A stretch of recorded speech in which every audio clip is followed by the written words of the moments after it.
ভারত সবসময় তার দেশের স্বার্থে থাকে এবং ভারতের জনগণ সবসময় দেশের স্বার্থেই আছে। এটা তো আপনি কথা বলছেন, কেন দেশের সাথে মুসলিমদের নির্যাতন করবে? যারা হয়তো দেশের বিরুদ্ধে কোনো কাজ করতেছে তাদেরকে হয়তো শাস্তি দিতে পারে, বাট যারা দেশের সাথে আছে, কারণ ভারতে সকলে শান্তিতে আছে আমি যতদূর জানি। দিদি, আচ্ছা, আপনি বললেন যে মৌলবাদী যারা মুসলিম তারা বাংলাদেশে হিন্দু নির্যাতন করতেছে।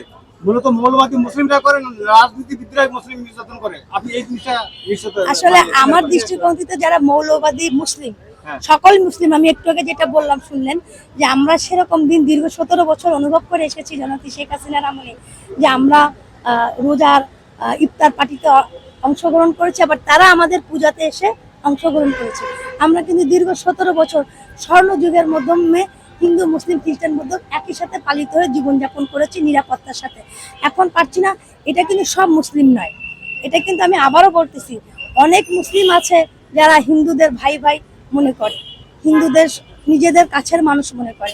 এটা কিছু সংখ্যক মৌলবাদী যারা 1971 সালের বিপক্ষে আছে, যারা 1971 সালকে চায় না, যারা মৌলবাদীকে সাপোর্ট করে, যারা পাকিস্তানকে সাপোর্ট করে, আমি কিন্তু তাদের কথা বলেছি। এখানে মৌলবাদী বলতে আমি মৌলবাদী বলতে মৌলবাদীদের দ্বারা হিন্দু নির্যাতিত হয় না, এটা হচ্ছে রাজনীতিবিদদের কারণে।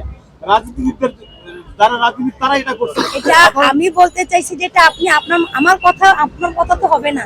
আমি বলতে চাইছি যে মৌলবাদীরা যারা পাকিস্তানের সাপোর্টার, যারা 71 চায় না, যারা মুক্তিযোদ্ধার পক্ষে না, সেই সব মৌলবাদীরা, মুসলিম মৌলবাদী, সেই সব মৌলবাদীরা দেশটাকে ধ্বংস করার জন্য হিন্দুদের উপর নির্যাতন করে। এই যে আপনাকে ফারাবির কথা বলি, এই ফারাবি আমাদের মা কালী সম্পর্কে বাজে কথা বলেছে, আমার দেবী সামনে। ফারাবি কে? জামাতের প্রোডাক্ট, এনসিপি নাকি? এনসিপি তো নাকি?